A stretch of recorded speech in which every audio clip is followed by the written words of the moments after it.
Chapter 8, on the distinction between true and false visions. A credulous mind finds most delight in believing strange things, and the stranger they are, the easier they pass with him, but never regards those that are plain and feasible, for every man can believe such. Samuel Butler, Characters, 1667-9. For just an instant, in the darkened room, I sense an apparition. Could it be a ghost? Or there's a flicker of motion. I see it out of the corner of my eye, but when I turn my head, there's nothing there. Is that a telephone ringing, or is it just my imagination? In astonishment, I seem to be smelling the salt air of the Coney Island summer seashore of my childhood. I turn a corner in the foreign city I'm visiting for the first time, and before me is a street so familiar, I feel I've known it all my life. In these commonplace experiences, we're generally unsure what to do next. Were my eyes, or ears, or nose, or memory playing tricks on me? Or did I really and truly witness something out of the ordinary course of nature? Shall I keep quiet about it, or shall I tell? The answer depends very much on my environment, friends, loved ones, and culture. In an obsessively rigid, practically oriented society, perhaps I would be cautious about admitting to such experiences. They might mark me as flighty, unsound, unreliable. But in a society that readily believes in ghosts, say, or apporting, accounts of such experiences might gain approval, even prestige. In the former, I would be sorely tempted to suppress the thing altogether. In the latter, maybe even to exaggerate or elaborate just a little to make it even more miraculous than it seemed. Charles Dickens, who lived in a flourishing, rational culture in which, however, spiritualism was also thriving, described the dilemma in these words from his short story, To Be Taken with a Grain of Salt. I have always noticed a prevalent want of courage, even among persons of superior intelligence and culture, as to imparting their own psychological experiences when those have been of a strange sort. Almost all men are afraid that what they could relate in such wise would find no parallel or response in a listener's internal life, and might be suspected or laughed at. A truthful traveller who should have seen some extraordinary creature in the likeness of a sea serpent would have no fear of mentioning it. But the same traveller, having had some singular presentiment, impulse, vagary of thought, vision, so-called, dream, or other remarkable mental impression, would hesitate considerably before he would own to it. To this reticence I attribute much of the obscurity in which such subjects are involved. Hello again, and welcome to yet another Mondo Diablo. I would be the last one to say there existed an atheist Bible, but if atheism were a religion and if it had dogma, it would of course come from Carl Sagan, even though he considered himself an agnostic. Now, I've read The Demon-Haunted World a few times, but I'm going to offer excerpts from On the Distinction Between True and False Visions today, because it's that chapter that sticks out in my mind. Sagan does reference other chapters equally as interesting, and I wish I could just put them all in, but in this one he references abductees a lot. Abductees are in reference to people who claim to have been abducted from aliens and had experiments done on them, usually sexual. He explains the phenomenon of sleep paralysis and how abduction stories are closely related to bewitchings in medieval and Renaissance days. Here we move on to visions of angels, gods, and mostly the Virgin Mary, and how we can tell the difference between what is real and what is a hallucination or a pious fraud, and how historically visions have been good for the church and both good and bad for the girl who had the vision.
okay today. Kiss my lips like yesterday. Life is very short, so please help me. I wanna hold your hand, nothing to understand, understand. I keep on dancing, I keep on dancing. So keep on dancing every night. I keep on dancing, I keep on dancing. So keep on dancing, hold me tight.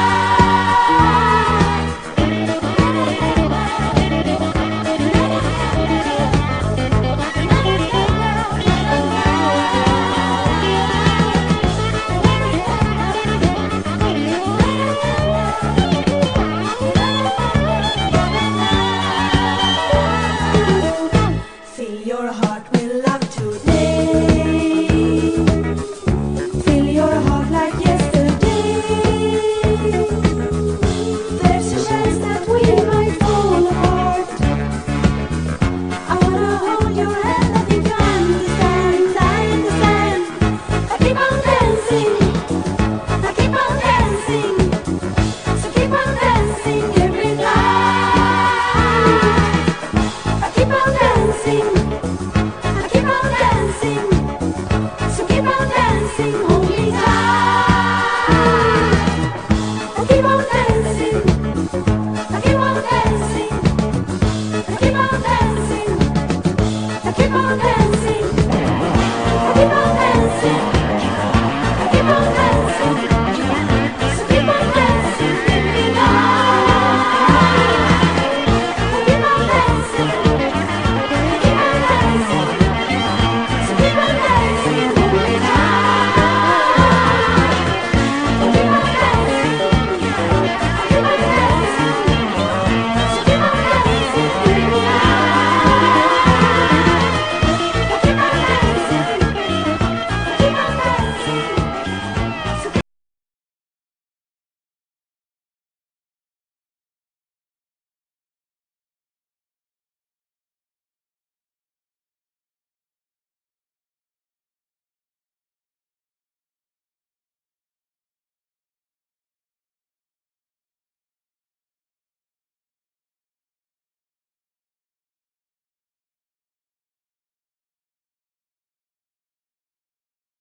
They remember the experience without hypnosis. Many do not. But hypnosis is an unreliable way to refresh memory. It often elicits imagination, fantasy, and play, as well as true recollections, with neither patient nor therapist able to distinguish the one from the other. Hypnosis seems to involve, in a central way, a state of heightened suggestibility. Courts have banned its use as evidence or even as a tool of criminal investigation. The American Medical Association calls memories surfacing under hypnosis less reliable than those recalled without it. A standard medical school text, Harold I. Kaplan, Comprehensive Textbook of Psychiatry, 1989, warns of a high likelihood that the beliefs of the hypnotist will be communicated to the patient and incorporated into what the patient believes to be memories, often with strong conviction. So the fact that, when hypnotized, people sometimes relate alien abduction stories carries little weight. There's a danger that subjects are, at least on some matters, so eager to please the hypnotist that they sometimes respond to subtle cues of which even the hypnotist is unaware. In a study by Alvin Lawson of California State University, Long Beach, 8 subjects, pre-screened to eliminate UFO buffs, were hypnotized by a physician and informed that they had been abducted, brought to a spaceship, and examined. With no further prompting, they were asked to describe the experience. Their accounts, most of which were easily elicited, were almost indistinguishable from the accounts that self-described abductees present. True, Lawson had cued his subjects briefly and directly, but in many cases the therapists who routinely deal with alien abductions cue their subjects, some in great detail, others more subtly and indirectly.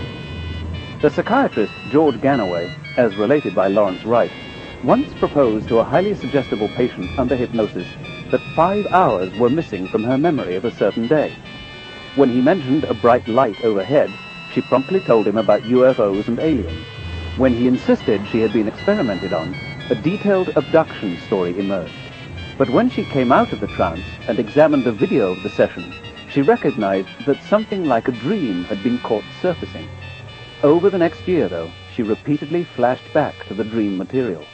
The University of Washington psychologist Elizabeth Loftus has found that unhypnotized subjects can easily be made to believe they saw something they didn't. In a typical experiment, subjects will view a film of a car accident. In the course of being questioned about what they saw, they're casually given false information. For example, a stop sign is offhandedly referred to, although there wasn't one in the film. Many subjects then dutifully recall seeing a stop sign.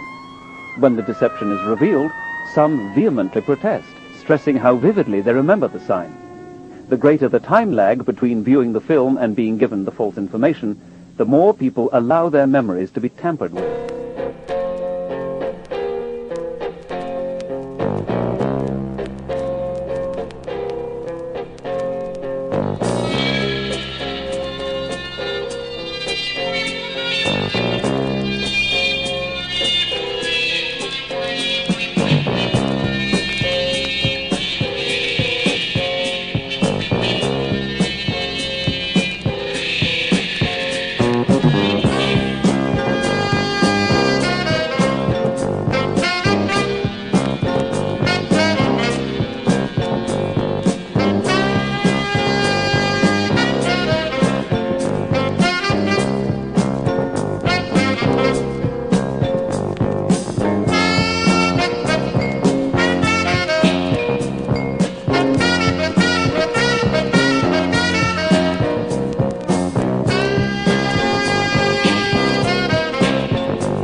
Sukiyaki in Nagasaki. Da sah ich sie und vergaß alle Frauen der Erde, denn sie war schön, unsagbar schön, dass ich von ihr nur träumen werde. Zum Sukiyaki in Nagasaki lud sie mich ein in ihr Haus dort im Blütengarten, und als ich ging, trug sie den Ring und wollte immer auf mich warten. Sag mir, Tamiko, bleibt die Liebe bestehen? Sag mir, Tamiko, wenn auch Jahre vergehen.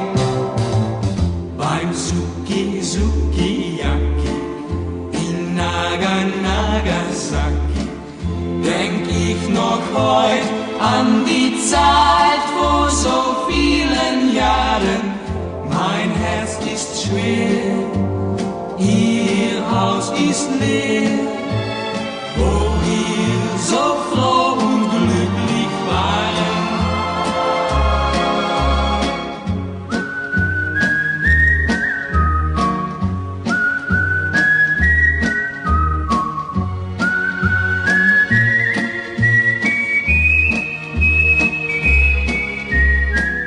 Denn sie war schön, unsagbar schön, dass ich von ihr nur träumen werde. Sag mir, Tamiko, bleibt die Liebe bestehen? Sag mir, Tamiko, wenn auch Jahre vergehen. Beim Sukiyaki in Nagasaki denk ich noch heut an die Zeit vor so vielen Jahren. Mein Herz ist schwer, ihr Haus ist leer, wo wir so froh und glücklich waren.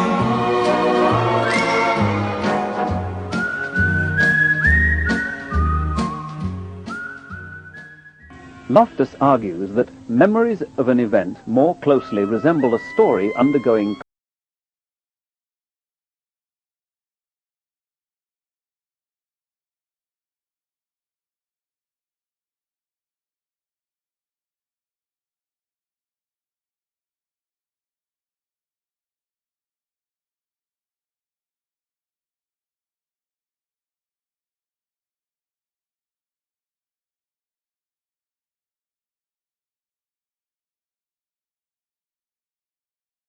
even in minds that do not consider themselves vulnerable and uncritical.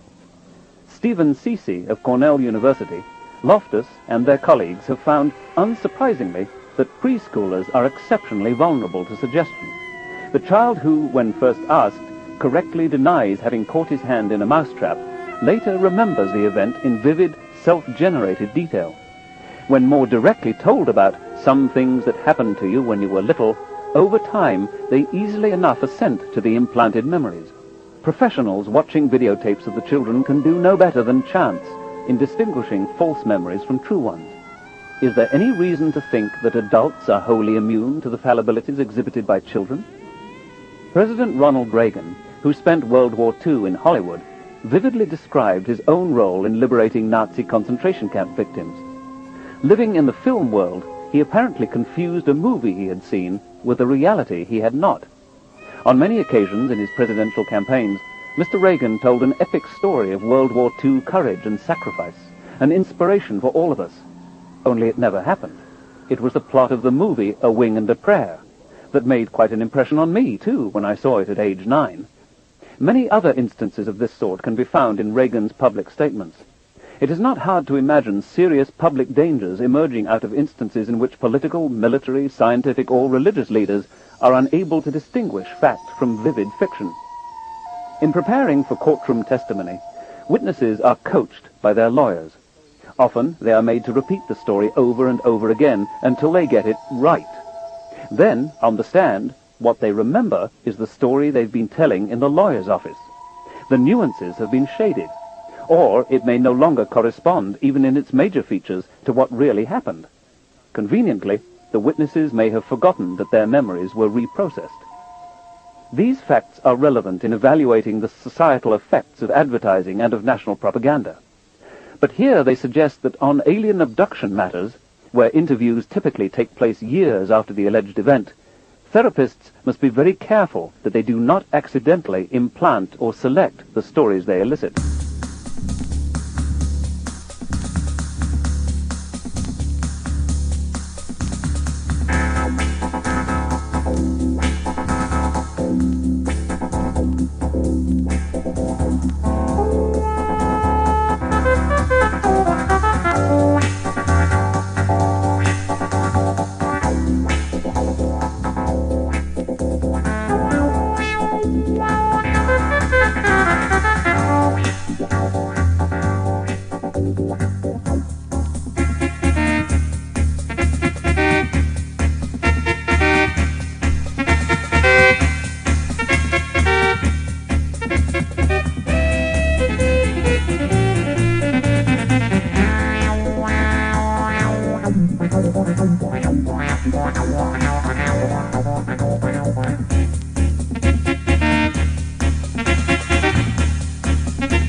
Perhaps what we actually remember is a set of memory fragments stitched onto a fabric of our own devising.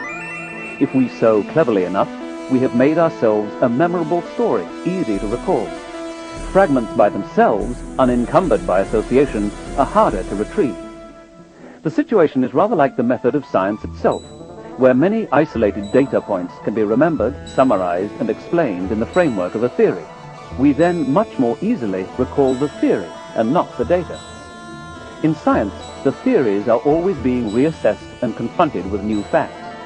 If the facts are seriously discordant, beyond the error bars, the theory may have to be revised. But in everyday life, it is very rare that we are confronted with new facts about events of long ago. Our memories are almost never challenged. They can, instead, be frozen in place, no matter how flawed they are, or become a work in continual artistic revision. More than gods and demons, the best attested apparitions are those of saints, especially the Virgin Mary in Western Europe from late medieval to modern times. While alien abduction stories have much more of the flavor of profane, demonic apparitions, insight into the UFO myth can also be gained from visions described as sacred. Perhaps best known are those of Jeanne d'Arc in France, St. Bridget in Sweden, and Girolamo Savonarola in Italy. But more appropriate for our purpose are the apparitions seen by shepherds and peasants and children. In a world plagued by uncertainty and horror, these people longed for contact with the divine. A detailed record of such events in Castile and Catalonia is provided by William A. Christian, Jr. in his book Apparitions in Late Medieval and Renaissance Spain, Princeton University Press, 1981. In a typical case, a rural woman or child reports encountering a girl or an oddly tiny woman, perhaps 3 or 4 feet tall, who reveals herself to be the Virgin Mary, the Mother of God. She requests the awestruck witness to go to the village fathers or the local church authorities and order them to say prayers for the dead, or obey the commandments, or build a shrine at this very spot in the countryside. If they do not comply, dire penalties are threatened, perhaps the plague. Alternatively, in plague-infested times, Mary promises to cure the disease, but only if her request is satisfied. The witness tries to do as she is told, but when she informs her father or husband or priest, she is ordered to repeat the story to no one. It is mere female foolishness or frivolity or demonic hallucination, so she keeps quiet.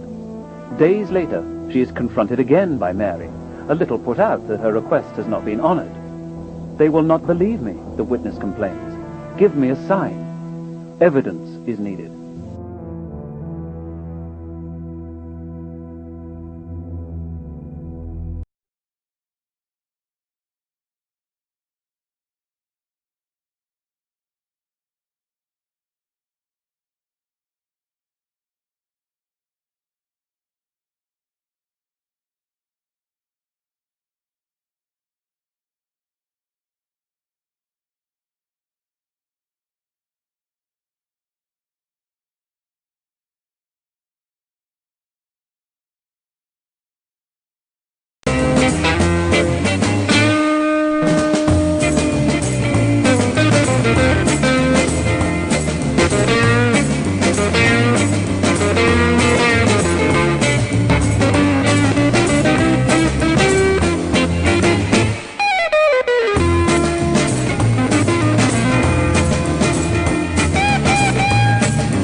So Mary, who seems to have had no foreknowledge that evidence would have to be provided, provides a sign. The villagers and priests are promptly convinced. The shrine is built. Miraculous cures occur in its vicinity. Pilgrims come from far and wide. Priests are busy. The economy of the region booms. The original witness is appointed keeper of the sacred shrine. In most of the cases we know of, there was a commission of inquiry, comprised of leaders, civic and ecclesiastic, who attested to the genuineness of the apparition, despite initial, almost exclusively male, skepticism. But the standards of evidence were not generally high. In one case, the testimony of a delirious 8-year-old boy, taken 2 days before his death from plague, was soberly accepted. Some of these commissions deliberated decades, or even a century after the event. In On the Distinction Between True and False Visions, an expert on the subject, Jean Gerson, in around 1400, summarized the criteria for recognizing a credible witness of an apparition. One was the willingness to accept advice from the political and religious hierarchy.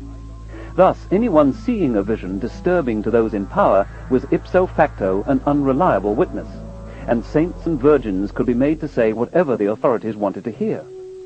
The signs allegedly provided by Mary, the evidence offered and considered compelling, included an ordinary candle, a piece of silk, and a magnetic stone, a piece of colored tile, footprints, the witness's unusually quick gathering of thistles, a simple wooden cross inserted in the ground, welts and wounds on the witness, and a variety of contortions, a 12-year-old with her hand held funny, or legs folded back, or a closed mouth, making her temporarily mute, that are cured the moment her story is accepted.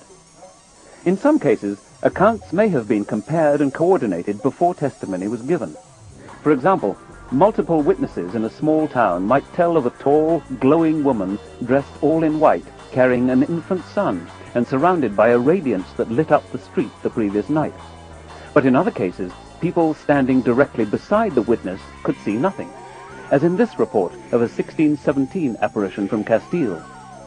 "I, Bartolome, the lady who came to me these past days is coming through the meadow, and she is kneeling and embracing the cross there. Look at her, look at her." The youth, though he looked as hard as he could, saw nothing, except some small birds flying around above the cross. Possible motives for inventing and accepting such stories are not hard to find. Jobs for priests, notaries, carpenters, and merchants, and other boosts to the regional economy in a time of depression. Augmented social status of the witness and her family. Prayers once again offered for relatives buried in graveyards later abandoned because of plague, drought, and war. Rousing public spirit against enemies, especially Moors. Improving civility and obedience to canon law, and confirming the faith of the pious.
vem a verdade que pode te curar. Respeito a todas as cores que a vida te dá. Ter sempre clara a vida pra nunca machucar. Só ter na face aquela doçura de criar.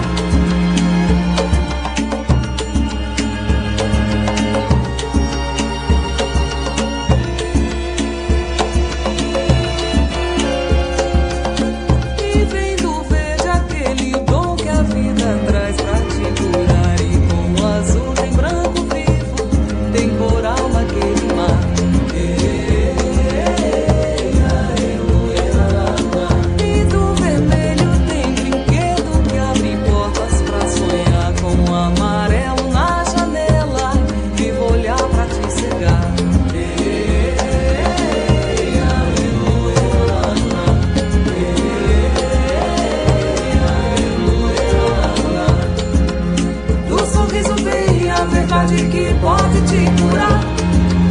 Respeito a todas as cores que a vida te dá. Ter sempre clara a vida pra nunca machucar. Só ter na face aquela doçura de criar. Do sorriso vem a verdade que pode te curar. Respeito a todas as cores que a vida te dá. Ter sempre clara a vida pra nunca machucar. Só ter na face aquela doçura de criar.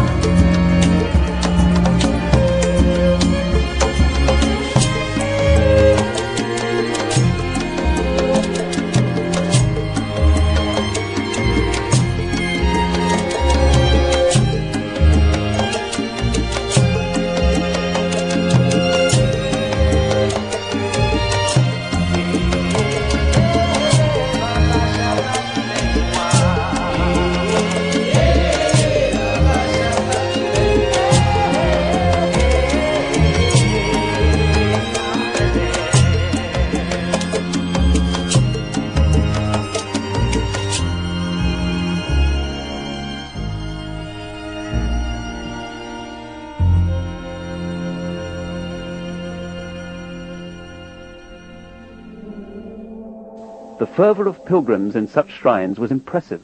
It was not uncommon for rock scrapings or dirt from the shrine to be mixed with water and drunk as medicine. But I'm not suggesting that most witnesses made the whole business up. Something else was going on. Almost all the urgent requests by Mary were remarkable for their prosaicness. For example, in this 1483 apparition from Catalonia, I charge you by your soul to charge the souls of the men of the parishes of El Torn, Mieras, El Salant, and Sant Miquel de Campmayor, to charge the souls of the priests to ask the people to pay up the tithes and all the duties of the church, and restore other things that they hold covertly or openly, which are not theirs, to their rightful owners within 30 days, for it will be necessary, and observe well the Holy Sunday. And second, that they should cease and desist from blaspheming, and they should pay the usual charitas mandated by their dead ancestors. Often the apparition is seen just after the witness awakes. Francisca la Brava testified in 1523 that she had gotten out of bed without knowing if she was in control of her senses, although in later testimony she claimed to be fully awake. This was in response to a question which allowed a gradation of possibilities: fully awake, dozing, in a trance, asleep. Sometimes details are wholly missing, such as what the accompanying angels looked like, or Mary is described as both tall and short, both mother and child, characteristics that unmistakably suggest themselves as dream material. In the Dialogue on Miracles, written around 1223 by Caesarius of Heisterbach, clerical visions of the Virgin Mary often occurred during matins, which took place at the sleepy midnight hour. It is natural to suspect that many, perhaps all, of these apparitions were a species of dream, waking or sleeping, compounded by hoaxes and by forgeries. It was a thriving business in contrived miracles, religious paintings and statues dug up by accident or divine command. The matter was addressed in the Siete Partidas, the Codex of Canon and Civil Law compiled under the direction of Alfonso the Wise, King of Castile, around 1248. In it we can read the following. Some men fraudulently discover or build altars in fields or in towns. saying that there are relics of certain saints in those places and pretending that they perform miracles. And, for this reason, people from many places are induced to go there as on a pilgrimage in order to take something away from them. And there are others who, influenced by dreams or empty phantoms which appear to them, erect altars and pretend to discover them in the above-named localities. In listing the reason for erroneous beliefs, Alfonso lays out a continuum from sect, opinion, fantasy, and dream to hallucination. A kind of fantasy named antoyanza is defined as follows. Antoyanza is something that stops before the eyes and then disappears, as one sees or hears it in a trance, and so is without substance.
A 1517 papal bull distinguishes between apparitions that appear in dreams or divinely.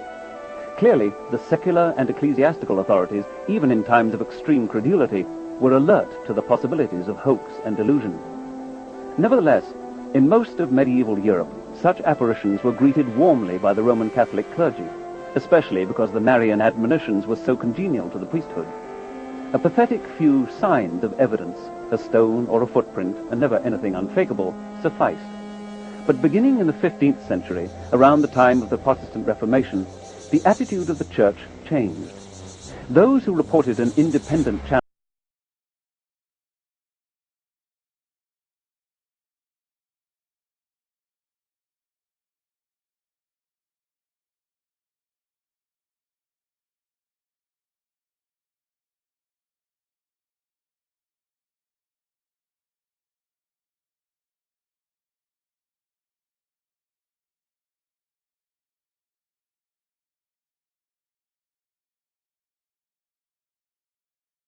not known from God, but invented, from which could follow the seduction of peoples, the inception of new sects, and many other impieties that subvert the Church and Catholics. Both Jeanne d'Arc and Girolamo Savonarola were burnt at the stake for their visions. In 1516, the Fifth Lateran Council reserved to the Apostolic Seat the right to examine the authenticity of apparitions. For poor peasants whose visions had no political content, the punishments fell short of the ultimate severity. The Marian apparition seen by Francisca la Brava, her young mother, was described by Licenciado Mariana, the Lord Inquisitor, as to the detriment of our holy Catholic faith and the diminution of its authority. Her apparition was all vanity and frivolity. By rights we could have treated her more rigorously, the Inquisitor continued, but in deference to certain just reasons that move us to mitigate the rigor of the sentences we decree as a punishment to Francisca la Brava, and an example to others not to attempt similar things, that we condemn her to be put on an ass and given 100 lashes in public through the accustomed streets of Belmonte, naked from the waist up, and the same number in the town of El Quintanar in the same manner, and that from now on she not say or affirm in public or secretly, by word or insinuation, the things she said in her confessions, or else she will be prosecuted as an impenitent and one who does not believe in or agree with what is in our holy Catholic faith. Despite the penalties, it is striking how often the witness stuck to her guns and, ignoring the encouragements offered her to confess that she was lying or dreaming or confused, insisted that she really and truly had seen the vision.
It's time for intermission, boys and girls.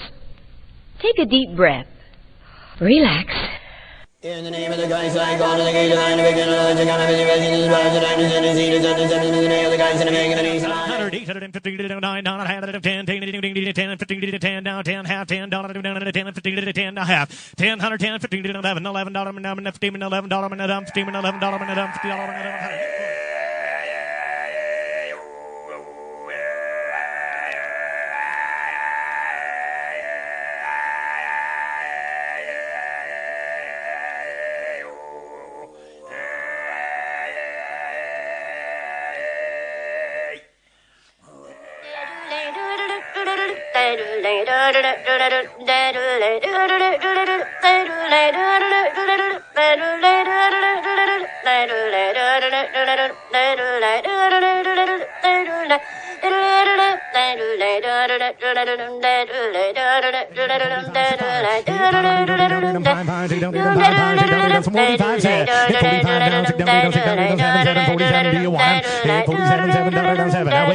Now we're out to pay it $9.50 $50 $49 $50 $50 bottom rows in it $49 $50 $50 $49 $50 $50 $49 $50 $50 sold a cat $49 $39 in the name of the guys I go to the gate of the beginning of the kind of the residence by the time the seed is at the name of the guys in the making of these Okay, intermission's over. The show must go on. In a time when nearly everyone was illiterate, before newspapers, radio, and television, how could the religious and iconographic detail of these apparitions have been so similar? William Christian believes there is a ready answer in cathedral dramaturgy, especially Christmas plays, in itinerant preachers and pilgrims, and in church sermons. Legends about nearby shrines spread quickly. People sometimes came from 100 miles or more so that, say, their sick child could be cured by a pebble that had been trodden on by the Mother of God. Legends influenced apparitions and vice versa. In a time haunted by drought, plague, and war, with no social or medical services available to the average person, with public literacy and the scientific method unheard of, skeptical thinking was rare. Why are the admonitions so prosaic? Why is a vision of so illustrious a personage as the Mother of God necessary so, in a tiny county populated by a few thousand souls, a shrine will be repaired or the populace will refrain from cursing? Why not important and prophetic messages whose significance could be recognized in later years as something that could have emanated only from God or the saints? Wouldn't this have greatly enhanced the Catholic cause in its mortal struggle with Protestantism and the Enlightenment? But we have no apparitions cautioning the Church against, say, accepting the delusion of an earth-centered universe, or warning it of complicity with Nazi Germany, two matters of considerable moral as well as historical import, on which Pope John Paul II, to his credit, has admitted that the Church has erred. Not a single saint criticized the practice of torturing and burning witches and heretics. Why not? Were they unaware of what was going on? Could they not grasp its evil? And why is Mary always ordering the poor peasant to inform the authorities? Why doesn't she admonish the authorities herself? Or the king, or the pope? In the 19th and 20th centuries, it is true, some of the apparitions have taken on greater import.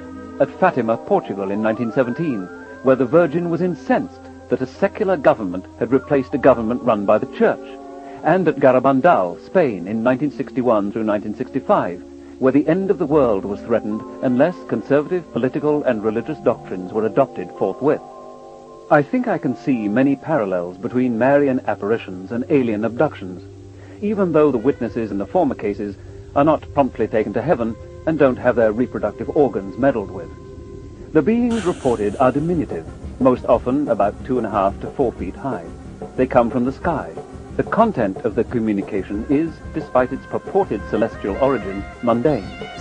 There seems to be a clear connection with sleep and dreams. The witnesses, often females, are troubled about speaking out, especially after encountering ridicule from males in positions of authority. Nevertheless, they persist. They really saw such a thing, they insist.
Let's go boom and mushroom.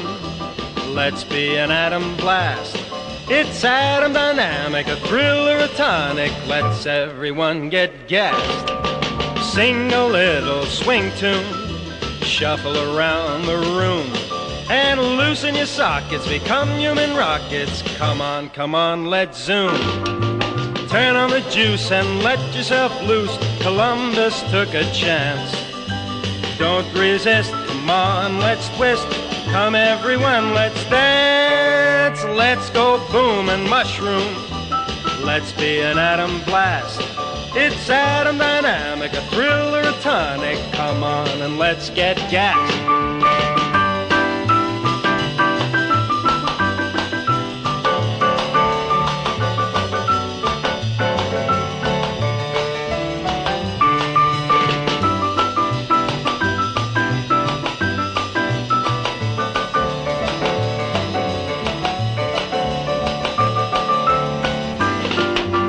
Turn on the juice and let yourself loose. Columbus took a chance.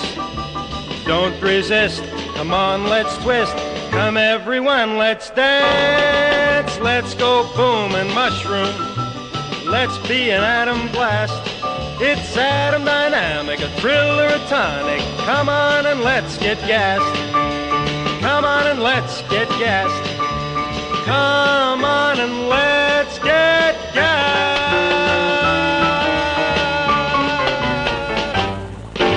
Means of conveying the stories exist.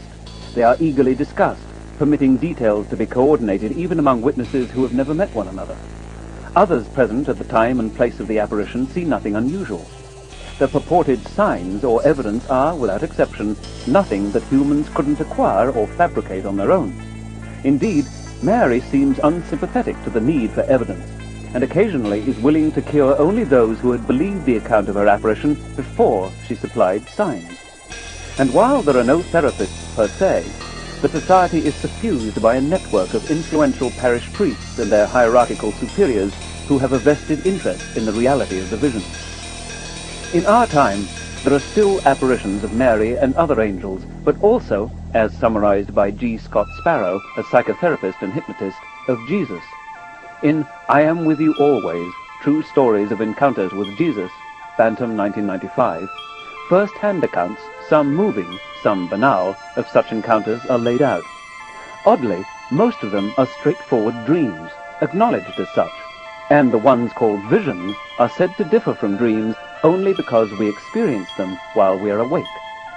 But for Sparrow, judging something only a dream does not compromise its external reality. For Sparrow, any being you dream of and any incident really exists in the world outside your head. He specifically denies that dreams are purely subjective. Evidence doesn't enter into it. If you dreamt it, if it felt good, if it elicited wonder, why then it really happened. There's not a skeptical bone in Sparrow's body. When Jesus tells a conflicted woman in an intolerable marriage to throw the bum out, Sparrow admits that this poses problems for advocates of a scripturally consistent position. In that case, ultimately perhaps one could say that virtually all presumed guidance is generated from within. What if someone reported a dream in which Jesus counseled, say, abortion or vengeance? And if indeed somewhere, somehow, we must eventually draw the line and conclude that some dreams are invented by the dreamer, why not all?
いつもやきもち焼きで困る。そんなあの子に恋をしたのは俺さ。知らないどうしてさ、他の誰かとどこかおしゃべりしてた日にゃご機嫌斜めさ。機嫌直しておくれよ。うまいものでも食べてスタミナつけたなら愛し合おうよ。好き好き焼き好き焼きもち焼き好き焼きもち好きあって朝まで愛し合って好きなあの子と今日は久しぶりだぜデート。うまいもの食べ歩いてご機嫌なのさ。渋谷原宿白金銀座赤坂青山神田上野浅草横浜もいいねいいね。好き好き焼き好き寿司寿司寿司寿司天ぷらうなぎいいね。しゃぶしゃぶしゃぶいいねいいね。女が会話をする、これ別に恋の会話でなくてもいいんですけれども、その場合にやっぱり大事なのは、相手を気遣うこと、そしてなんかいい印象を与える。それも自分が男性としてあるいは女性として相手の異性にいい印象を与えるような心遣いというものが欲しい。これを誤解さすとね、なんか非常にキザなことを言えばいいと思うんです。そうじゃない。好き好き焼き好き焼き焼き焼き豆腐白滝こんにゃく肉肉肉いいね。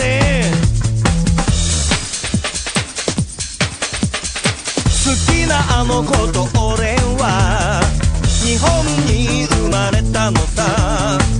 うまいものだけ食べて愛し合うのさ。好き好き焼き好き焼き焼き焼き好き肉肉肉いいねいいねいいねいいねいいね。寿司寿司寿司寿司サギサギサギスミそばそばそばそばいいねいいねいいねいいね。 Why would people invent abduction stories? Why, for that matter, would people appear on TV audience participation programs devoted to sexual humiliation of the guests, the current rage in America's video wasteland? Discovering that you're an alien abductee is at least a break from the routine of everyday life. You gain the attention of peers, therapists, maybe even the media. There is a sense of discovery, exhilaration, awe. What will you remember next? You begin to believe that you may be the harbinger or even the instrument of momentous events now rolling towards us. And you don't want to disappoint your therapist. You crave his or her approval. I think there can very well be psychic rewards in becoming an abductee.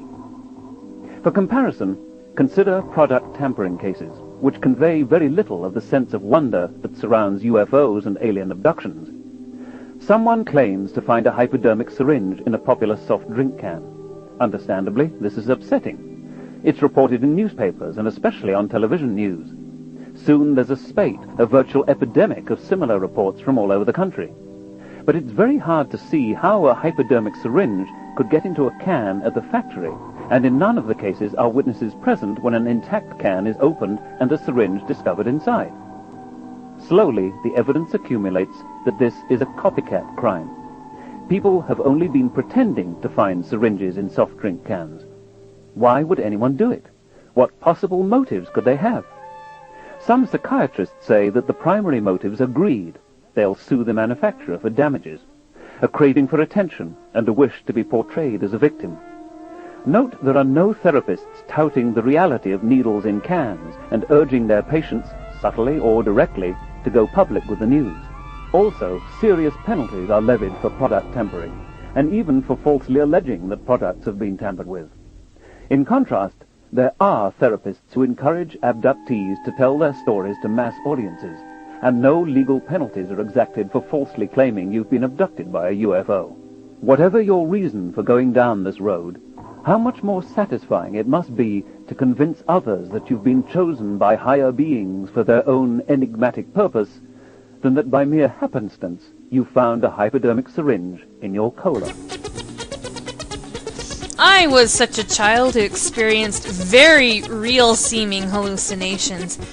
It wasn't until I really recognized the hallucination for what it was that they started kind of dying down. I remember having a really hard time distinguishing between reality and memories of dreams I had. For many years as a child, I was convinced that I actually flew head first down our stairs and landed gracefully on my feet.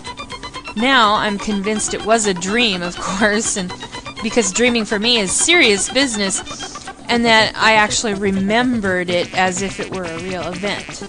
It was real. It was a real dream. I had some disturbing hallucinations as a child involving some harsh medications I was prescribed for asthma, but that Christmas hallucination was about all I could stand, seeing transparent gingerbread men marching towards me as to war. That pretty much ended my days of hallucinations.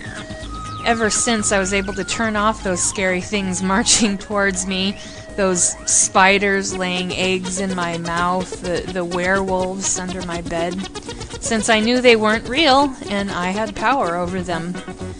Luckily, I only had a very few actual sleep paralysis episodes, because I don't know if I could have taken much more.